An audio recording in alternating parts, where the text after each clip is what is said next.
لیکن اصل بات جو ہے میں آپ کو بتانا چاہتا ہوں، یہ ہے سائیڈ ایشو. اصل ایشو ہے فلسطین کا جو شروع ہونے والا ہے. بھٹی دہکے گی وہاں. ظاہر بات ہے کہ اگر کوئی بہت بڑا اقدام ہو جاتا ہے فلسطینیوں کے خلاف، اور اگر واقعتاً مسجد اقصیٰ اور قبۃ الصخرہ گرا دیے جاتے ہیں، جو طوفان اٹھے گا عالم عرب میں، یہ حسنی مبارک ہو یا شاہ خالد ہو یا کوئی اور ہو، یہ نہیں روک سکتے اس طوفان کو. نوجوان خون اٹھے گا، غیرت اور جو بھی حمیت ہے. مسلمان ان پڑھ سے ان پڑھ اور بالکل بے دین، وہ بھی مسجد کی حرمت پر کٹ مرنے کو تیار ہو جاتا ہے. مسجد تو بنا دی شب بھر میں ایمان کی حرارت والوں نے، من اپنا پرانا پاپی ہے، برسوں میں نماز ہی بننا سکا. وہ چاہے کانپور کی مسجد سے مسلمانوں نے جانے دی ہے، چاہے وہ شہید گنج کی مسجد تھی مسلمانوں نے جانے دی ہے، چاہے نماز نہ پڑھتے ہو. لیکن یہ جو حرمت اور یہ جو حمیت اور یہ غیرت ہے، اس سے جو طوفان اٹھے گا یہ ہوگا اس ملحمۃ العظمی، اس کی طرف پیش رفت ہو رہی. کتاب الملاحم سے احادیث کے حوالے سے کہ جن جنگوں کا حوالہ دیا حضور نے، پیشن گوئی کی ہے، اس کا نقطہ آغاز تھا خلیج کی جنگ.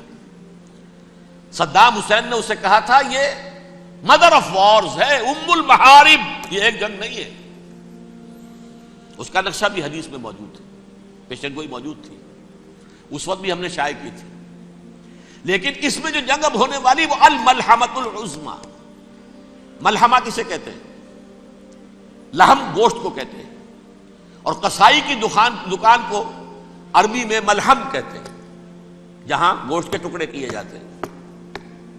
آج کل مشینوں سے ہوتے ہیں، اب جو ہے وہ ہاتھ سے چھریوں سے نہیں ہوتے، لیکن ٹکڑے ہو رہے ہوتے ہیں، جسموں کے چیتھڑے اڑ رہے ہوتے. ملحمہ، یہی لفظ استعمال کیا تھا حضرت سعد ابن عبادہ نے رضی اللہ تعالی عنہ یوم فتح مکہ. ان کے دل میں تھا کہ اب ہم انتقام لیں گے ان عربوں سے، ان قریش سے. الیوم یوم الملحمہ، الیوم یوم الملحمہ، یہ کہتے ہوئے جا رہے تھے. ایک خاص کیفیت، آج ہے گوشت کے ٹکڑے اڑانے کا دن. حضور سے کہا کسی نے جا کر کے ساتھ تو یہ کہہ رہے ہیں الیوم یوم الملحمہ، الیوم یوم الملحمہ. حضور نے فرمایا نہیں، ان سے کہو جا کر الیوم یوم المرحمہ، الیوم یوم المرحمہ، آج رحمت کا دن ہے، آج تو میں ان سب کو معاف کروں گا. لا تثریب علیکم اليوم، میں تم سے وہی بات کہہ رہا ہوں جو میرے بھائی یوسف نے کہی تھی اپنے بھائیوں سے، اذهبوا فانتم الطلقاء، جاؤ تم سب کے سب آزاد. وہ ملحمہ ہے جس کو کہ حضور نے حضرت معاذ بن جبل رضی اللہ تعالیٰ عنہ سے روایت ہے، اس میں سے جو ابو داؤد میں روایت آئی ہے اس میں الملحمۃ العظمی، عظمی مؤنث ہے اعظم کا. آپ کہتے ہیں جنگ عظیم اول، جنگ عظیم دوم، عظیم کا باپ ہو گیا اعظم، سب سے بڑا، اور اس کا مؤنث ہے سب سے بڑی، عظمی. الملحمۃ العظمی، سب سے بڑی لڑائی. میرے نزدیک یہ وار کے معنی میں نہیں ہے، بیٹل کے معنی میں. انگریزی میں یہ دو لفظ علیحدہ ہیں، وار، بیٹل. وار سالوں کو محیط ہوتی ہے، بیٹل کسی ایک خاص جگہ پر جو لڑائی ہوتی ہے اس کو کہتے ہیں. حضور کے اور قریش کے درمیان 6 سالہ وار تھی، جنگ تھی.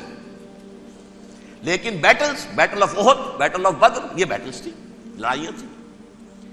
تو عظیم ترین جنگ شاید اس اعتبار سے نہ ہو جیسے کہ ورلڈ وار 1 اور ورلڈ وار 2، یعنی اس کی وسعت کا اتنا معاملہ نہیں اور طوالت کا نہیں. لیکن جو لڑائی جو ہے بیٹل ہونی ہے، جس کو کہ یہ لوگ، یا چونکہ میں نے کہا تھا شروع میں کہ سرما ہے میری آنکھ کا خاک حجاز و ہول قدس. نیو ٹیسٹمنٹ کی آخری کتاب ہے the book of revelation, revelation of Saint John. اس میں آرمگڈون کہا گیا ہے اسے. ہر مجدون، یہ عبرانی لفظ ہے، ہر کہتے ہیں اونچی جگہ کو، سطح مرتفع. مجدون میگیڈو، میگیڈو ایک وادی ہے، مرتفع، وادی مرتفع. یہ ہے واقع لبنان، اسرائیل اور شام کے درمیان جو ٹکڑا، جو ٹرائنگل بنتی ہے، یہ ہے، یہاں پر بڑی جنگ لڑی جائے گی. اور یہ جنگ جنگ صلیب ہوگی جو کہا ہے بش نے، یہ جنگ صلیب. سیکنڈ ملینیم شروع ہوئی تھی تو پہلی صلیبی جنگ ہوئی تھی، تھرڈ ملینیم شروع ہوا ہے، یہ سیکنڈ صلیبی جنگ ہے، یہ کروسیڈ ہے. اور میں اس مرتبہ امریکہ گیا تھا تو پہلی مرتبہ مجھے وہاں ایک رسالہ ملا ٹرمپٹ نام کا. یہ امریکہ کے جو بہت ایکسٹریمسٹ قسم کے پروٹیسٹنٹس ہیں، یہ ان کا رسالہ ہے، اور ان کے بارے میں اب کہا جا رہا ہے وہ کرسچین زائنسٹ ہیں۔ آپ شاید پہلی مرتبہ یہ لفظ سن رہے ہو۔ زائنسٹ تو ہم سمجھتے ہیں یہودیوں کو، کرسچین زائنسٹ وہ ہیں جو ہیں تو عیسائی پروٹیسٹنٹس ہیں، لیکن اسرائیل کے وہ حمایتی یہودیوں سے بڑھ کر ہیں۔ یہ میری کسی پہلی تقریر میں شاید بہت سے حضرات کو یاد آ جائے، میں نے کہا تھا 4 سال پہلے ہمارا تنظیم اسلامی کا ایک کنونشن ہوا تھا ہوسٹن میں، امریکہ کا جنوبی علاقے کا شہر ہے۔ ایک سیشن اس میں ہم نے رکھا تھا انٹرفیتھ، ایک عیسائی کو بلایا تھا، ایک یہودی بہت بڑا وہاں کا عالم ہے اس کو بلایا تھا۔ اس یہودی عالم نے ڈاکٹر وشوگراڈ، جو وہاں کی یونیورسٹی میں پروفیسر ایمیریٹس ہے، اس نے کہا تھا کہ یہ اسرائیل کو تو سپورٹ کر رہے ہیں عیسائی، ہم تو نہیں کر رہے۔ جو پریکٹسنگ یہودی ہیں وہ زیادہ اسرائیل کے حق میں نہیں تھے، یہ تو سن 67 کے بعد انہوں نے اسرائیل کو تسلیم کیا ہے۔ وہ تو منتظر تھے کہ ہمارا مسیحا آئے گا تو اس کی قیادت میں جنگ کریں گے، جیسے شیعہ منتظر تھے کہ مہدی موعود آئیں گے تو پھر ہم کچھ کریں گے۔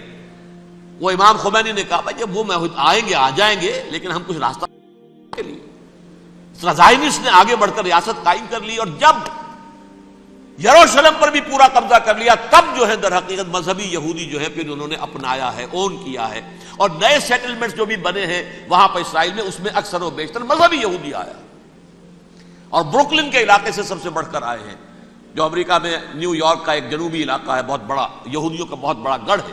نیو یارک کو جیو یارک بھی کہا جاتا ہے، وہ تو اصل میں مرکز جو ہے وہ تو یہودیوں کا ہے۔ اس حوالے سے وہاں پر جو کرسچن زائنسٹ کہلاتے ہیں وہ اسرائیل کے یہودیوں سے بھی بڑھ کر کہیں سپورٹر ہیں۔ بہرحال اس دوسری صلیبی جنگ کا معاملہ جو میں کہہ رہا تھا، ٹرمپٹ نامی رسالہ، اس کا ایک مضمون ہے دی لاسٹ کروسیڈ۔ اب یہ آخری کروسیڈ ہے جو شروع ہونے والا ہے۔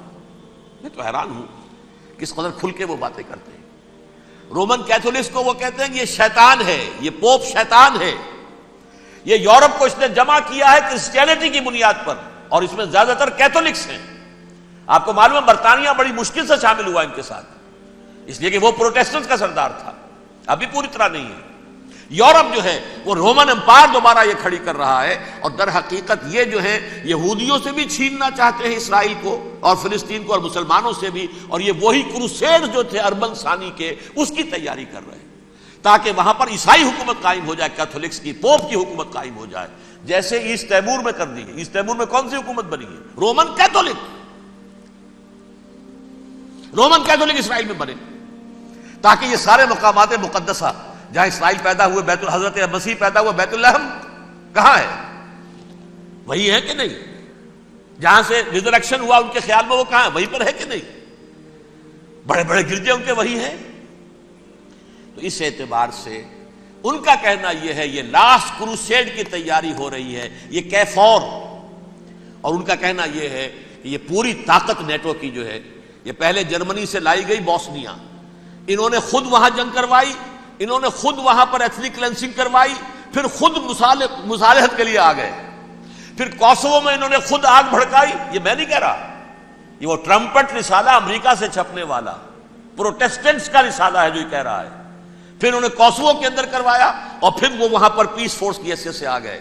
اب وہ میسیڈونیا میں کروا رہے ہیں اور وہاں داخل ہو گئے ہیں۔ اگلا قدم ان کا سائپرس ہوگا، سائپرس میں ترکوں کو اور وہ گریکس کو لڑائیں گے اور وہاں آ جائیں گے، وہاں سے ایک چھلانگ لگائیں گے اور یہ فلسطین میں پہنچیں گے، اور یہ وہاں پر ایک رومن امپائر، اپنی پرانی رومن امپائر کی طرح کی رومن کیتھولک ریاست قائم کرنا چاہتے ہیں۔ تو وہاں امریکہ کے عیسائیوں میں بھی کوئی ایک طبقہ نہیں ہے، کیتھولکس بھی ہے، کیتھولکس زیادہ نہیں ہے ہمدرد، لیکن اب تابع ہو چکے ہیں۔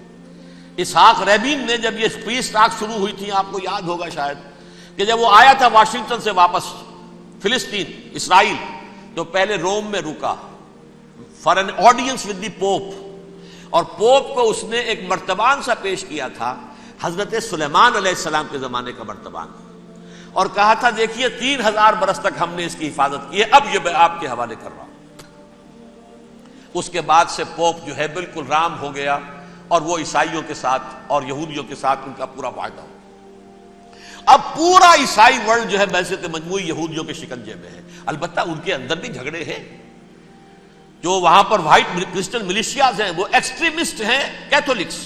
ان کے نزدیک دشمن نمبر 1 یہودی، دشمن نمبر 2 مسلمان، دشمن نمبر 3 جو یورپ میں کالے ہیں، ایفرو امریکن، چاہے وہ عیسائی ہو گئے ہوں، کوئی بھی ہو. یہ 3 دشمن ہیں جن سے انہوں نے کلینز کرنا ہے، صاف کرنا ہے ان کے خیال کے مطابق امریکہ کی سوسائٹی کو. اولاً یہود، پھر مسلمان، اور پھر یہ جو کالے ہیں. لیکن دوسری طرف پروٹیسٹنٹس کے اندر ایکسٹریمسٹ وہ ہیں جنہیں کہا جا رہا ہے یہ کرسچین زائنسٹ ہیں، یہ اسرائیل سے بڑھ کر سپورٹرز ہیں. بہرحال یہ اب جنگ ہوگی، اس کا نتیجہ کیا نکلے گا یہ تو اللہ ہی جانتا ہے. اب میں آخری بات کی طرف آ رہا ہوں. آخری نتیجہ تو جو بھی کچھ اپس اینڈ ڈاؤنز آئیں گے. تلک الایام نداولها بین الناس. آخری نتیجہ ڈراپ سین وہ یہ ہوگا کہ اللہ کے دین کا بول بالا ہوگا اور پوری دنیا پر محمد کے لائے ہوئے دین صلی اللہ علیہ وسلم کی حکومت قائم ہوگی. وہ گویا قیامت کی تمہید ہوگی، اس کے بعد بس قیامت آئے گی. کیونکہ مقصد کائنات، تخلیق کائنات پورا ہو جائے گا. پوری مخلوقات کے اندر مقصد تخلیق، کلائمیکس آف کریشن محمد الرسول اللہ صلی اللہ علیہ وسلم. دین کی تکمیل محمد الرسول اللہ صلی اللہ علیہ وسلم. اور اس خلافت عرضی کے لیے جو حضرت آدم کو خلافت دی گئی تھی، جب اس میں وہ خلافت پوری دنیا پر قائم ہو جائے گی اس کا مقصد پورا ہو جائے گا. And that will be the beginning of the end. اس کے بعد قیامت ہے. آخری نتیجہ تو یہ نکلنا ہے. اس سے پہلے سزائیں ہمیں بھی مل رہی ہیں. اور یہاں میں کانٹے کی بات جو چھوڑ گیا تھا اس وقت بیان کر دوں. اللہ نے اس مغضوب علیہم قوم کو، اس ملعون قوم کو کیوں اب تک چھوٹ دیے رکھی؟ میں بتا چکا ہوں یہ بڑے عذاب کے مستحق ہو چکے تھے حضرت عیسیٰ علیہ السلام کے زمانے میں. چھوٹ دی ہے ابھی تک ہے، بلکہ ایک مرتبہ ابھارا ہے. 1900 برس کے بعد ابھرے ہیں یہ. بالفور ڈیکلریشن 1917، سن 70 عیسوی کے بعد، تقریباً 1900 برس، 1850 برس تو ہے ہی کم سے کم. پھر creation of Israel 1948، 1967 extension of Israel, یروشلم پر قبضہ. یہ سارا جو ہے کیوں ہے؟ اللہ تعالیٰ اس خیر امت محمد صلی اللہ علیہ وسلم، اس کے بہترین حصے کو سزا ان ملعونوں کے ہاتھوں دے رہا ہے. کیوں؟ جو جرم انہوں نے کیا تھا وہی ہم نے کیا. انہوں نے اللہ کی کتاب کو پیٹھ کے پیچھے پھینکا. نبذ فریق من الذین اوتوا الکتاب کتاب اللہ وراء ظہورہم. ہم نے اپنی پیٹھوں کے پیچھے پھینکا کہ نہیں؟ کولونیل رول سے آزاد ہوئے، کہیں اسلامی قانون نافذ کیا، کہیں اسلامی نظام قائم کیا. تو جو جرم ان کا تھا وہی ہمارا ہے. اور ہم خیر امت ہیں، اور ہمارے میں سے خیر ترین عرب ہیں. ان پر اللہ کا فضل، ان کی مادری زبان میں اللہ کی کتاب موجود ہے. پھر انہوں نے اللہ کے دین کو پیٹھ دکھائی. جو ملک آزاد ہوا کولونیل رول سے، یا اس نے قبلہ کر لیا اپنا ماسکو کی طرف یا کر لیا واشنگٹن کی طرف. کسی نے مکے کو قبلہ بنایا. یہ بدترین سزا ہے. ویل للعرب من شر قد اقترب. اور ترمذی شریف میں تو یہاں تک روایت ہے، من اقتراب الساعۃ ہلاک العرب. قیامت کے قرب کی ایک نشانی یہ بھی ہوگی کہ عرب ہلاک ہو جائیں گے.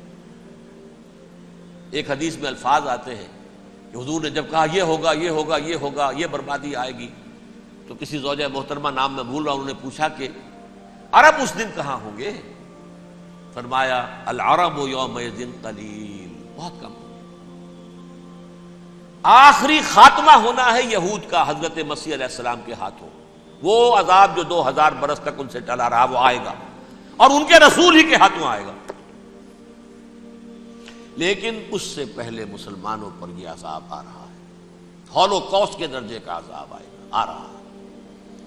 البتہ ہم پاکستانی اس میں یوں سمجھ لیجئے کہ وہ تو خبریں موجود ہیں احادیث میں، وہاں تو جو ہونا ہے، اتنے انسان مریں گے کہ ایک پرندہ جو ہے اڑتا چلا جائے گا، وہ نہیں چاہے گا کہ نیچے اترے تو کسی لاش پر اترے، اسے جگہ نہیں ملے گی زمین خالی کر کہیں اتر سکے، تھک ہار کر گرے گا، مرے گا تو بھی لاش کے اوپر گرے گا۔